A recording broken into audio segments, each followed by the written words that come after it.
میں تو امتی ہوں اے شاہ امم، کر دیں میرے آقا اب نظر کرم، میں تو امتی ہوں۔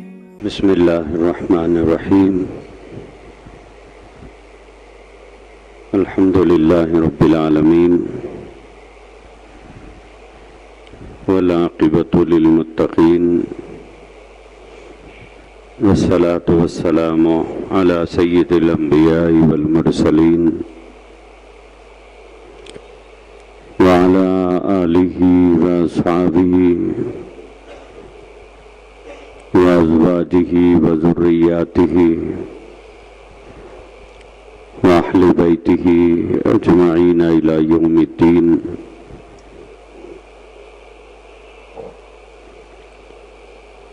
اما بعد فقد قال النبی صلی اللہ علیہ وسلم: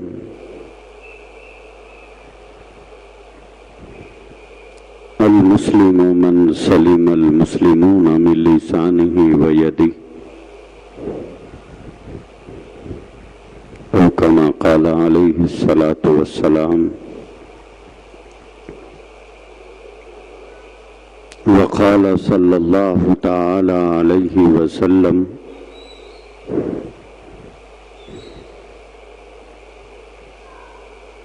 المسلم اخو المسلم،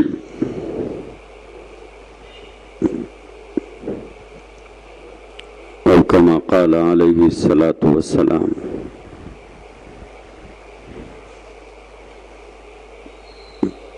بزرگان محترم، عزیزان گرامی،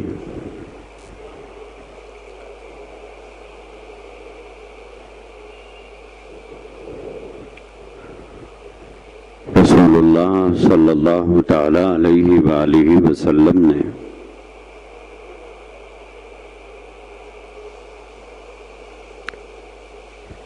پوری دنیا کے مسلمانوں کو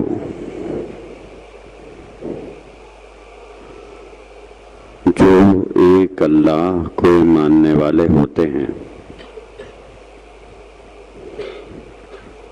اور حضرت محمد رسول اللہ صلی اللہ علیہ وآلہ وسلم پر ایمان لاتے ہیں، ان تمام مسلمانوں کو چاہے وہ دنیا کے کسی بھی کونے میں رہتے ہوں، چاہے وہ رنگ اور نسل کے اعتبار سے کسی بھی نسل سے تعلق رکھتے ہوں، چاہے وہ کوئی بھی زبان میں بات کرتے ہوں،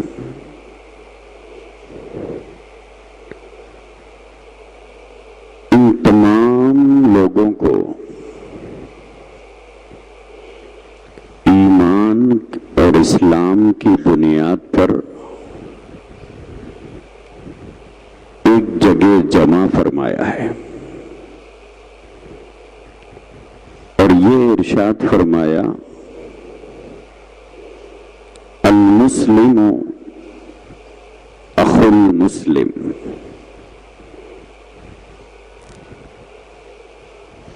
کہ ایک مسلمان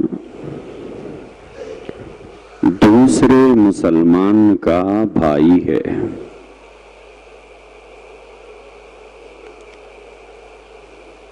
ایمانی رشتے کی وجہ سے، اسلامی رشتے کی وجہ سے تم آپس میں ایک دوسرے کے بھائی ہو۔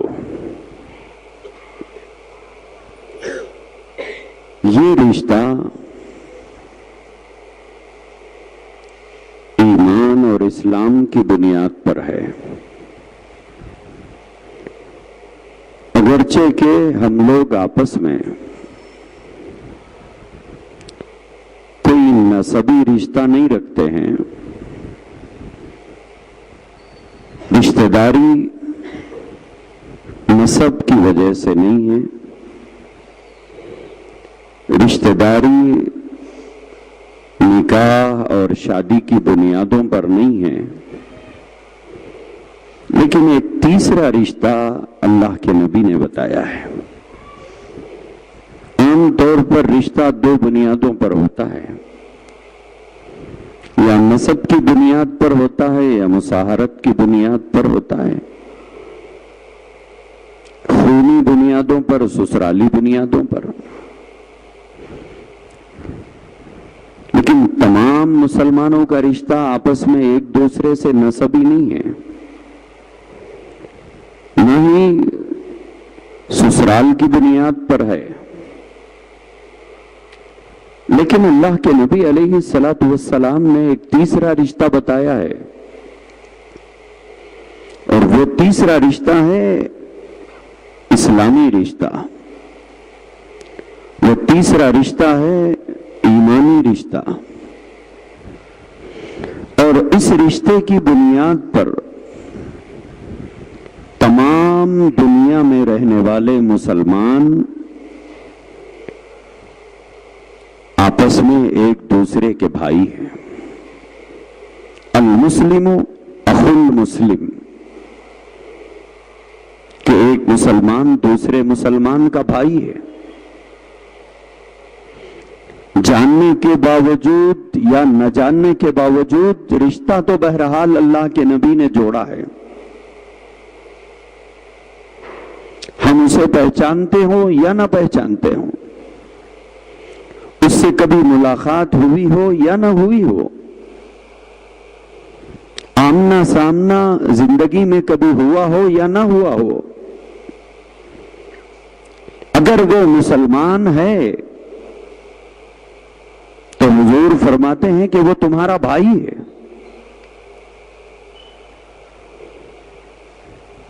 لہذا حضور علیہ الصلوۃ والسلام نے اس ایمانی رشتے اور اسلامی رشتے کا پاس و لحاظ رکھنے کی ہم سب کو تعلیم دی ہے، کہ اس کے ساتھ ہمارا برتاؤ، اس کے ساتھ ہمارا سلوک، اس کے ساتھ ہماری ہمدردی، اس کے ساتھ ہماری غمخواری، اس کے ساتھ ہماری دلجوئی کیسی ہونی چاہیے، اور کیا سلوک ایک مسلمان سے مسلمان ہونے کی بنیاد پر کیا جانا چاہیے،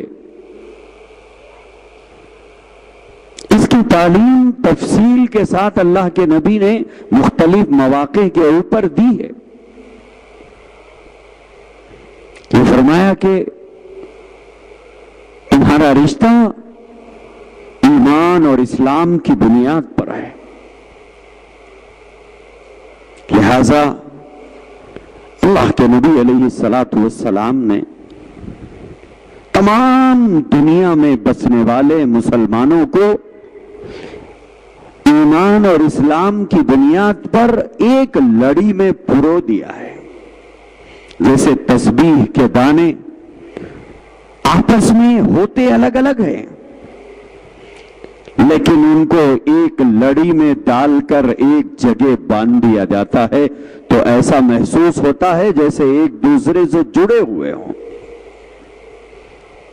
سیدنا محمد رسول اللہ صلی اللہ علیہ وآلہ وسلم نے پوری دنیا کے مسلمانوں کو ایمان اور اسلام کی بنیاد پر جوڑ دیا ہے، اور پھر آپس میں ان کا رشتہ بتایا ہے کہ تم آپس میں بھائی ہو، اور اس رشتے کو کتنا مضبوط کرنے کا احساس اللہ کے نبی نے ہم سب کو دلایا ہے۔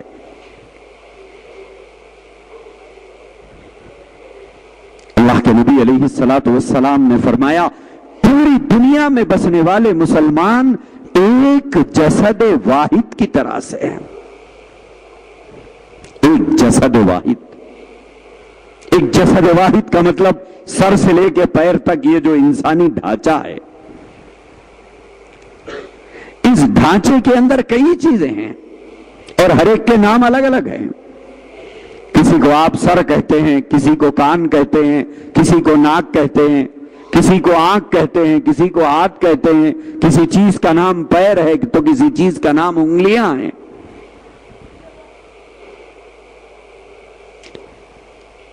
اور پھر آپس میں ہیں تو ایک جگہ, لیکن کام ہر ایک کا الگ الگ ہے.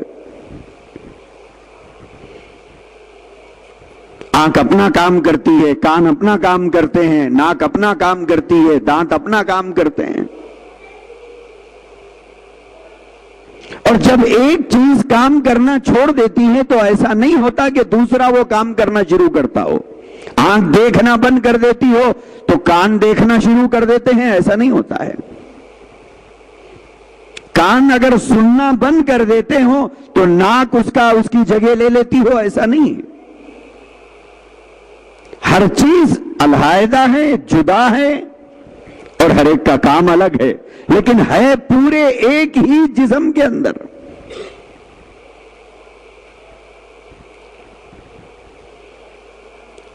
اور ان دونوں ان چیزوں کا آپس میں ایک دوسرے سے جو ربط ہے, ایک دوسرے سے جو جوڑ ہے, وہ بڑا منع خیز ہے.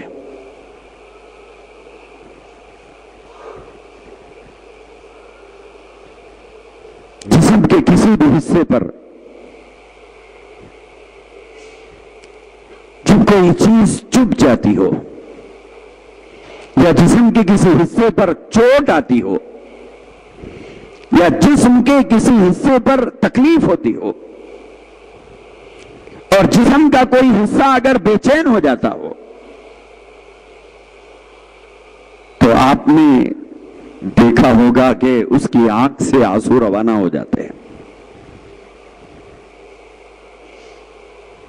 آنکھ یہ نہیں کہتی ہے کہ کان میں درد ہو رہا ہے تو میں کیوں روؤں. پیر تکلیف میں ہو تو آنسو میں کیوں بہاؤں. تکلیف اگر پیٹ میں ہو تو پانی میری آنکھوں سے کیوں نکلے.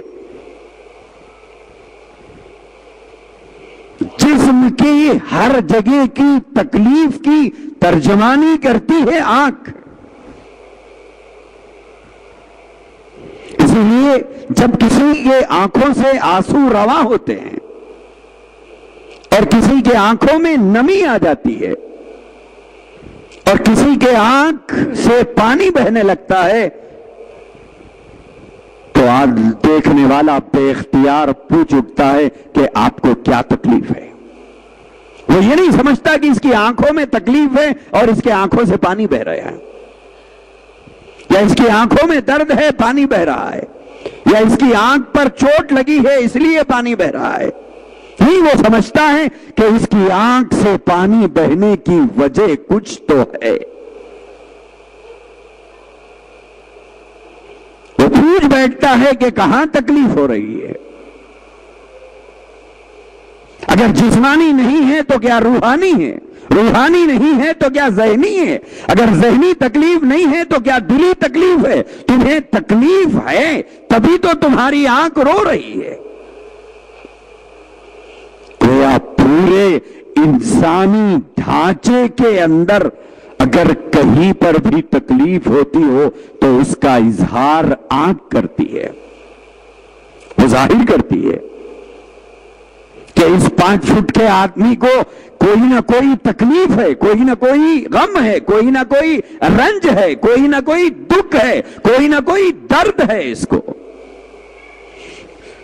اور دیکھنے والا اگر اپنے سینے میں دوسرے کے لیے درد رکھتا ہے تو وہ درد رکھنے والا دل بے چین ہو کر سامنے والے سے پوچھ لیتا ہے کہ تمہاری آنکھ میں آنسو کیسے ہے, کیا تکلیف ہے آپ کو. اس مثال کو دے کر اللہ کے رسول علیہ الصلاۃ والسلام نے ارشاد فرمایا کہ ایک مسلمان کا دوسرے مسلمان سے ربط اور تعلق اس طرح کا ہونا چاہیے جیسا ربط اور تعلق جسم کا آنکھ سے ہے.